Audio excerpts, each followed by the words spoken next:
A very warm welcome to all our viewers and welcome to a new edition of Arab Affairs, our program bringing you all the latest news happening in the Arab region. My name is Angie Meher and I'm filling in today for Munam Silhi. And of course, as usual, we start every episode with a look at some of the news making the headlines. So we'll take you to that and we'll be right back. Stay tuned.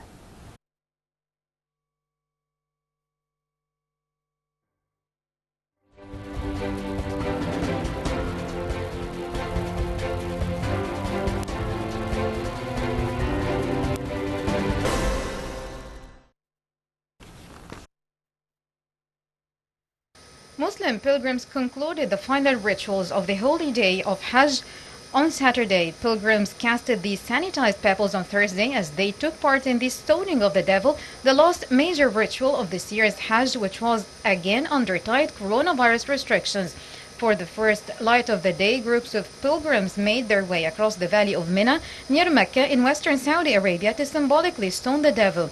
Wearing masks and the ihram, they each threw 7 stones at a pillar symbolizing Satan, taking them from sealed bags provided by the Saudi authorities. Meanwhile, the Saudi authorities announced the success of the health plan for the Hajj season, noting that it was free from coronavirus infections or other outbreaks.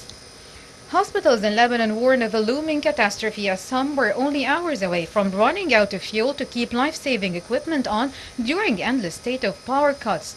Lebanon's worst financial and economic crisis ever is battering an already fragile health sector as it faces the latest wave of the coronavirus pandemic.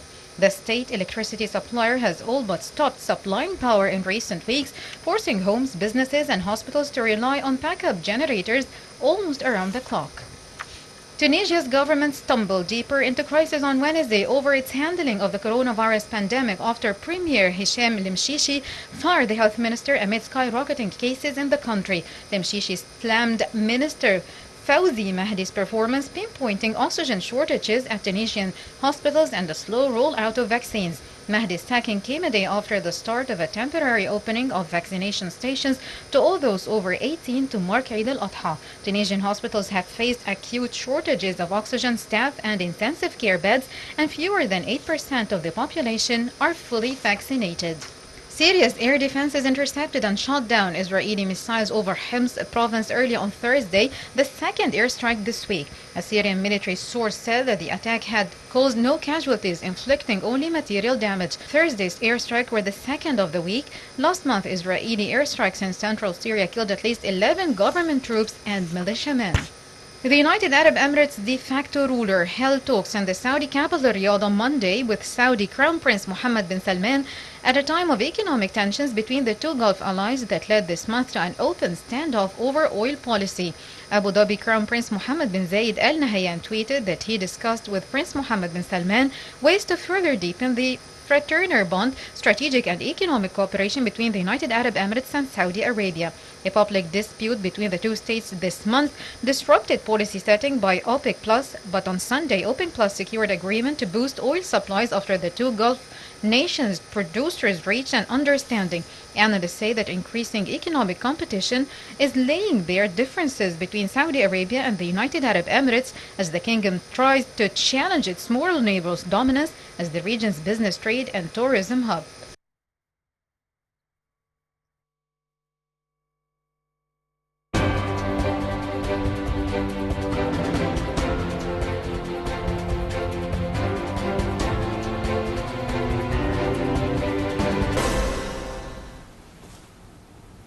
Welcome back, ladies and gentlemen, and of course today on our edition of Arab Affairs we will be focusing on the 23rd of July revolution as we mark its 69th anniversary.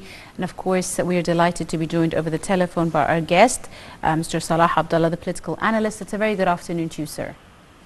Good afternoon, welcome. Thank you very much for joining us.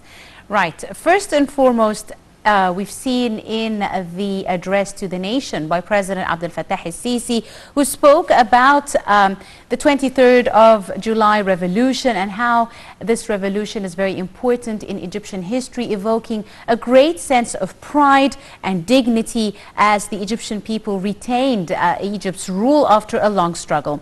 The president stressed that the revolution has changed the reality on Egyptian land. Let's talk a bit about this, Mr. Salah. How do you see the revolution changing the reality of life in Egypt? Well, 23rd July revolution is a point of difference between two stages. The first stage is the kingdom, where the king and some of the Bashawat are having a very good lifestyle, while 50% at least of the Egyptians, they didn't have even human life. They lived like animals. The life in Egypt for the people before 23 July was horrible, especially in the rural areas and in the villages. Number two, there was no dignity. The British embassy is ruling the country and doing what they like, and all the ministers and all the politicians are taking their orders from the British ambassador. Number three, Egypt was a country which is have no industry, by meaning of a good industry, just small factories, which it doesn't mean anything, for glasses and for some plates and something like that, and sugar, which is very minor in industry. 23 July changed all this, starting a new era where the life, the projects, the plans was done to change the life of the people. There was a road, healthcare, education, schools. Yes. Yes, Mr. Salah, you mentioned a very important issue, that the revolution changed the lives of the Egyptian people. Tell me a bit about how the Egyptian people at the time stood behind the army and the leaders of this revolution. Politics had been changed. Egypt was leading the freedom in all the world. All the people in the world who was looking for their own freedom was looking for Egypt and was looking for Nasser as a leader of freedom in the world. Yes. Egypt is playing a great role, whether in the Arab area or in the Middle East or in the whole world. So Egypt became, under the regime of 23 July, a number in the world where every country know that this is Egypt. Yes, indeed. So, you want to say something, I feel so. You have a question? Yes, Dr. Salah.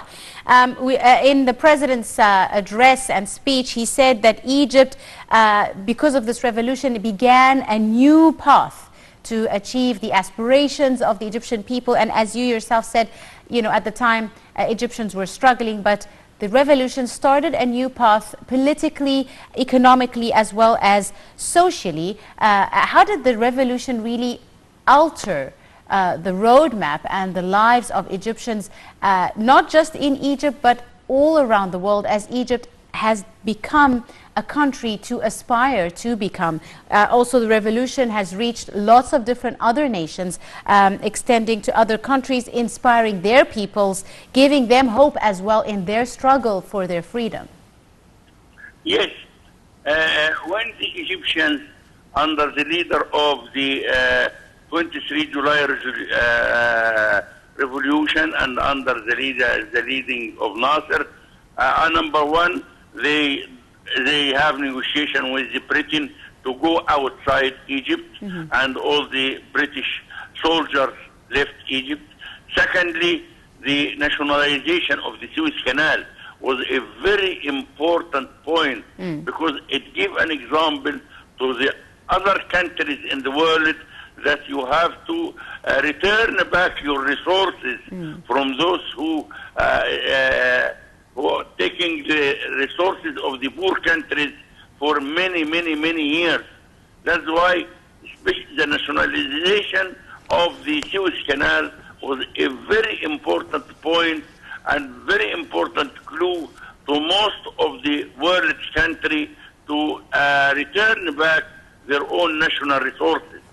Number three, the 56th war against Britain and France gives the other countries, especially the small countries, a clue that instead that you are a small country, but you can still fight for your rights, fight for your dignity, and it's not necessary that the empires, the British Empire or the French Empire, can control the world. So Egypt gives a very important example for the world and for the countries in the other world that a small country can be in a dignity, can control their own national resources, can have their own projects to for their own people. They can stop the colonialism in the poor countries. They can play a great role in the external politics with the Greece countries. Egypt was reaching a level that Russia and the United States, when they have a great problem like Vietnam, they was asking Egypt or President Nasser especially to try to solve the conflict. Yes. So Egypt under 23 July revolution, as President Sisi said, is starting a new era of dignity, new era of better life, new era of looking for the future, to have a true independent country, true independent civilian countries, and to have the look for a better future than the past. Absolutely. Dr. Salah, let's talk a bit about how Egypt didn't just stop at its own revolution, but it extended its helping hand to other Arab brotherly countries and nations and assisted them in their own liberation struggle. One of the important rules to 23 July revolution Yes. is to help the Arab countries, number one, for freedom.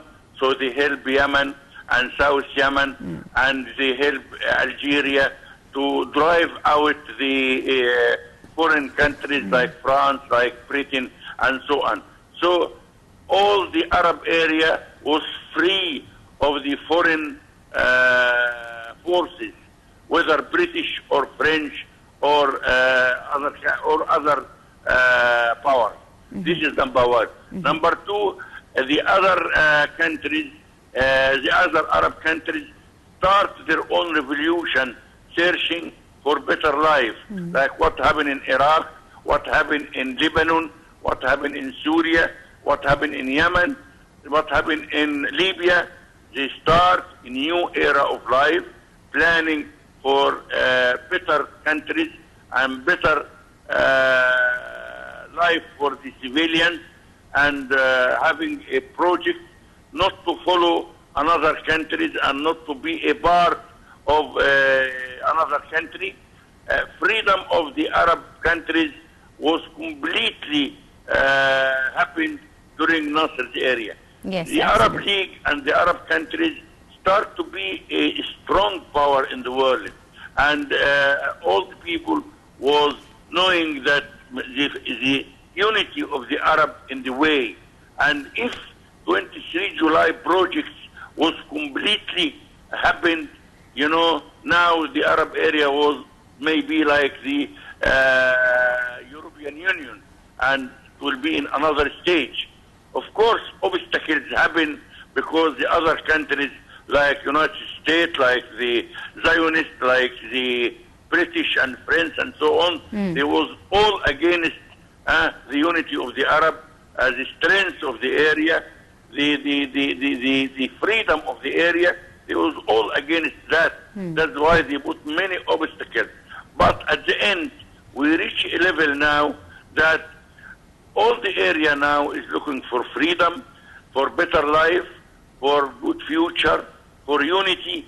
This is principles happen, and all the Arab citizens and all the Arab countries are looking towards that better life. Yes. And I think it will happen in the future. Indeed. Dr. Salah, how do you see the people's reaction to the army and the revolution at the time, and related to the 30th of June revolution, and how the Egyptian people once again stood behind their army? Of course, the people are looking for the army as they are the power who saves the people Yes. from the ignorance, from the colonism, from the bad life which was they are living. The army doing their own best to raise up the standard of the country and to fight against the freedom of the country. So what the people say that the army is the shield who protect Egypt. That's why you find the people in Egypt, they like army. They are looking to the army as their own protectors, their own, as I said, the shield who protect the country. The relation between the people of Egypt and the army is an organic relation Yes. between the parts of the body. So you can't separate at all between the people and the army. They are one, and they are looking for a better future and better life. And of course the army, because they have more power and more planning, they put a great plans for the future of Egypt, whether in the period of Nasser or the periods who are follow that. And nowadays we are looking for great projects which happen in all parts of Egypt to create or to increase the standard of life and to increase the standard of economy and to raise the standard of industry and agriculture in Egypt, to increase the standard of education. So the army is playing a very, very important role in the life of the Egyptian, a role which everybody in Egypt know that he is living in a better life because he have a very strong and very careful and very keen army who are protecting the country. Absolutely right. Dr. Salah Abdallah, our political analyst, I'd like to thank you very, very much, sir, for your insight and for joining us on this edition of Arab Affairs. Ladies and gentlemen, a short break, and we'll be right back. Do stay tuned.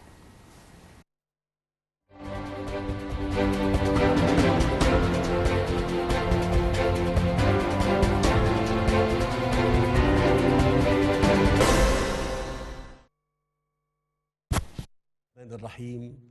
شعب مصر العظيم، أيها الشعب الأبي الكريم، يمر علينا يوم 23 Marking the July 23rd Revolution's 69th anniversary, President Abdel Fattah el-Sisi addressed the nation on Friday. In his speech, President el-Sisi said that the July 23rd Revolution evokes a sense of pride, dignity as the people retained Egypt's rule after a long struggle. President el-Sisi stressed that the July 23rd Revolution changed the reality on the land of Egypt. He reiterated that July 23rd Revolution enforced drastic changes in all areas and placed Egypt on the global political map. The president said that Egypt has begun a new path to achieve the aspirations of its people through political, economic, and social changes. He added that the July Revolution's reach surpassed Egypt and extended to other countries as it inspired other peoples, giving them hope for struggling for freedom. The head of state asserted that the July Revolution contributed to changing power balance globally, gave priority to people's interests and independence. President el-Sisi saluted July 23rd Revolution's leader Gamal Abdel Nasser and late President Mohammed Naguib as the revolution symbols. He also said that Egypt is rich with its loyal youth and who hold high the nation's flag. President el-Sisi hailed the armed forces and police who succeeded in eliminating and undermining terrorism. He also said that Egyptians have always been up to the challenge, consistent with its values of loyalty and belonging. He vowed that changing Egypt's reality in all aspects of the life is a top priority for everyone via hard work to achieve an all-out development. Earlier, senior officials have greeted the president on the occasion of the July 23rd revolution. Prime Minister Mustafa Madbouli greeted the president, saying that the revolution would remain a long-standing memory in the history of the Egyptians and a testament to the principles of freedom and equality. The armed forces also greeted the president on the occasion as Minister of Defense Mohammed Zaki greeted the president, noting that the revolution was defended by the army to regain Egypt's dignity. The president also received greetings from the House of Representatives Speaker, Armed Forces Chief of Staff, Interior Minister, Head of the National Media Authority, and the Mufti of the Republic.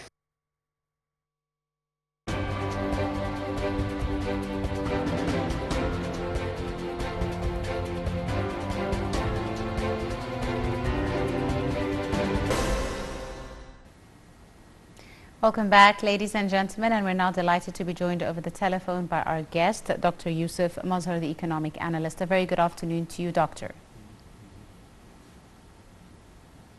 Hello, Dr. Yusuf?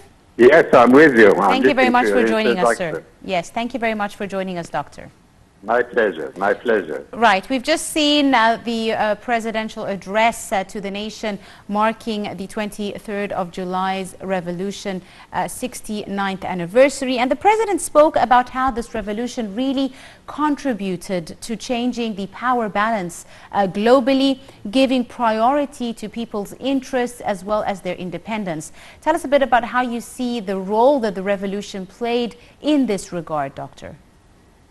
Yes, well, I followed this very closely, and of course the speech of our President Sisi was very comprehensive, and I think summarized a lot of the important aspects of what the revolution of the 23rd of July did.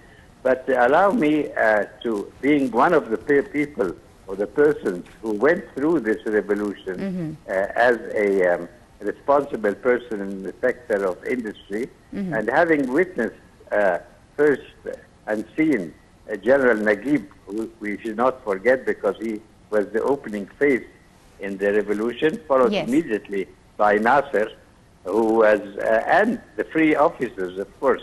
Sometimes we forget and we take things by their heading, but the free army officers also were very much involved and helped push this revolution across.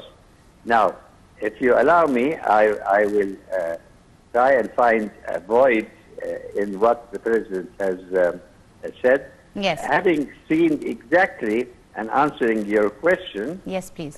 Seen exactly what happened at that time. First of all, I have to concentrate, let's say, on a certain sector, because it's for a president to talk about the whole country. But for us, I was in industry at that time. Yes. And when the first, let's say, point came out, we immediately saw a very large surge in the large industries. The large industries in Egypt, amongst them was the iron and steel. The iron and steel industry grew greatly with the 23rd of July revolution. Yes. It was pulled ahead, it was sponsored, it was strengthened by the Nasser regime for a very long time, and it moved from, Egypt used to just take scrap of iron and make them into iron bars to build houses. Right. This was all what we had for industry or iron steel industry. And Nasser, even in his speeches, and I think your program has very nicely portrayed some of these speeches which will follow our comments, sponsored and built a very large iron and steel complex. This complex still exists in Helwan, and it moved us from just making steel rods, which is just very simple rolling. In fact, it's not a large industry. And we started making tracks for railways. We started making steel structures, and we completely cut off the imports of iron and steel by this new policy of industry during the 23rd of July revolution. Yes. Let me mention two other areas. I'm not going to be very professional on this, but two other areas. One was, of course, an area not exactly in industry, but without doubt, and this I think you're covering very nicely with your background information, Yes. it helped Egypt go through the, let's say, the different motions which were needed to make a complete removal of any of the troops that were in by its previous agreements into Egypt. So the Suez Canal area, which had a number of very large, let's say, camps and also places which the previous agreements had let the British forces have a place there. Yes. This helped, the revolution helped negotiate a final removal of these troops, a friendly removal of these troops, and instead the Suez Canal area became an area which, as you see now, has its industries and also has its Suez Canal free completely and directed and, let's say, sponsored by the Egyptian, let's say, government or the Egyptian parliament or whatever you may call it. This is just an introduction. Yes. But I'd like to hear any comments you'd like me to talk about or Yes. to strengthen the argument about the 23rd of July. Yes, Dr. Youssef, I actually do want to ask you about the nature, of the challenges of the time politically as well as economically. Egyptians were struggling. How did this revolution reshape that aspect of Egyptian livelihoods? Yes, I think with the 23rd of July revolution and the ideology that came along with it, I mean, it was not just a revolution of a change of power, but it was also an ideology Yes. which looked more at the people's affairs, giving a chance to all categories or all levels of Egyptians to take a share in their country's, Wealth. let's say, faith or work. And this was very important. It happened in industry where a new legislation came saying that workers could be on the board of directors of these large industries, which meant that workers were part of the industrial decision making, which is a very important effect, you see. Also, it allowed many other industries to start up and also changed the shape of the, let's say, the cooperation between Egypt and the Western world or the developed world. Let's Yes. say developed world. So in the developed world previously, there were a number of countries that we had dealings with, whether in commerce or industry. And Yes. with the revolution, there was an opening up to countries like Yugoslavia, the Soviet Union at that time. It was not Russia. The Soviet Union also helped a lot. Our whole development, including everybody forgets that the High Dam, or what we call the Aswan High Dam, Yes. was also made in this period and was also made by a first attempt with the World Bank, but a final attempt which was made with Russia, and the Russian know-how was with Egyptian workers and Egyptian, let's say, people who toiled on it. We had a new dam and a new lake, which was Lake Nasser. So we go away, even away from the daily things of industry, and as let's say your background information shows, having no, let's say, foreign troops on your soil is also a psychological advantage. This Yes. also led to, let's say, the ability to choose your arms and choose the sources of your arms from anywhere you wanted. Before, Yes. if you had a certain direction, whether it was Britain or any other area, but opening up to the whole world, we got equipment and to build the High Dam first, and equipment to free Egypt from a number of rather unfortunate encounters. The army was very strongly boosted by Russian know-how and by Russian equipment and also by Russian training. So Yes. the whole complex changed, and Egypt became a new country, it could choose its equipment, not only from one, let's say, major country, But also all over the world. Yes, absolutely. Right. Dr. Youssef, let's talk a bit about how this revolution not just changed Egypt as a country, but the whole region as a whole. How was the region affected by the revolution? How was it empowered in its own liberation struggles and assisted as well by Egypt? Yes. It's a very interesting question. I think also a previous speaker did mention a little bit. I would like to say something that at that time we were involved in the development of Egypt. I was involved with the Ministry of Industry, and we found out that something very interesting was happening, that we were getting into Africa. At that time, the revolution, if it may call the Nasser Revolution or the revolution of the 23rd of July, started a company which was called the Nasser Import and Export Company, and left it do all the contacts in Africa. So Egypt was in Africa. It's happening again today with, of course, President Sisi coming in a different and very strong way. But at that time, it was very, Africa was the dark continent, you know. And then having a company, Egyptian company, actually, which was funded, it funded itself. It sold Egyptian products.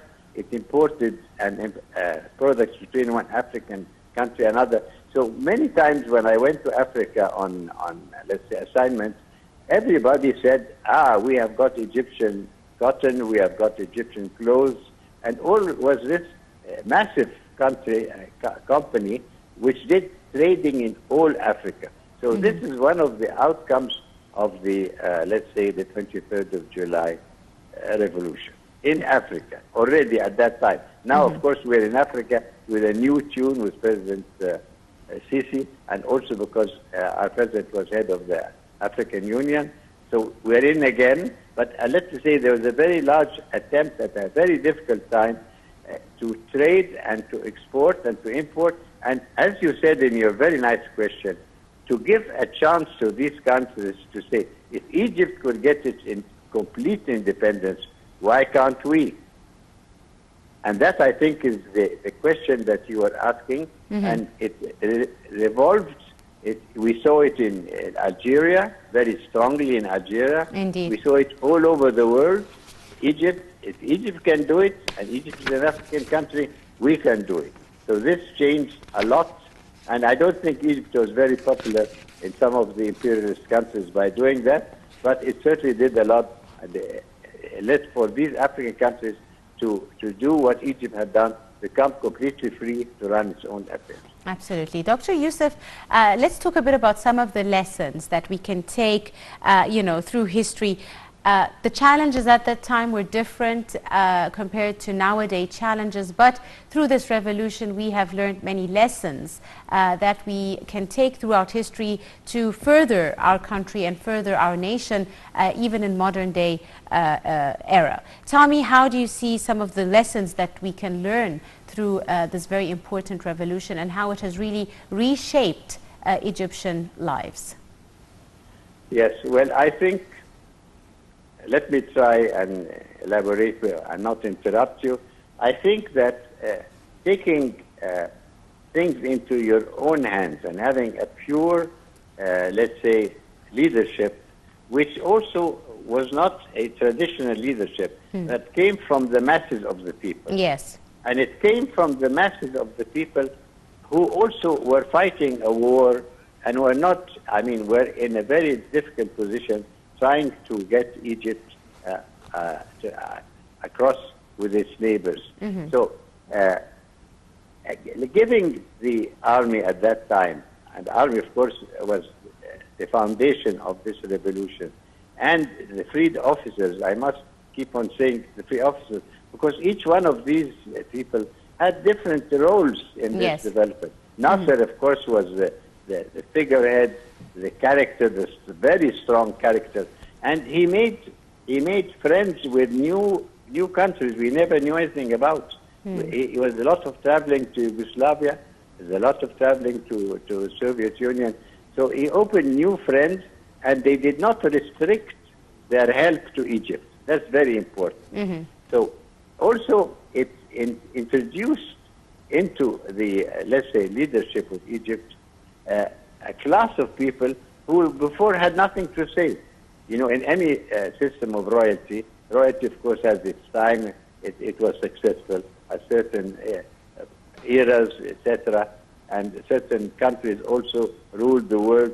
But if you look at getting your own decision making, and also if you had any warfare or any aggression, to be able to face this aggression, I think you've got some very good footage also on, first of all, the crossing of the Suez Canal into and taking back Sinai was amazing.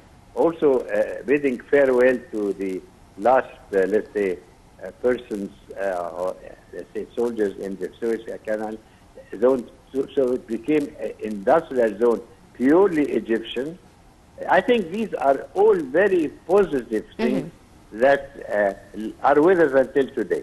Yes, absolutely. Right, I'm afraid that's all the time we have for today. I'd like to thank you very, very much, Professor Dr. Yusuf Mazhar, our economic analyst and our guest for this afternoon. Thank you so much, sir, for joining us and for your insight. And with this, we wrap up today's edition of Arab Affairs. You were in the company of myself, Angie Meher. Many thanks for joining us.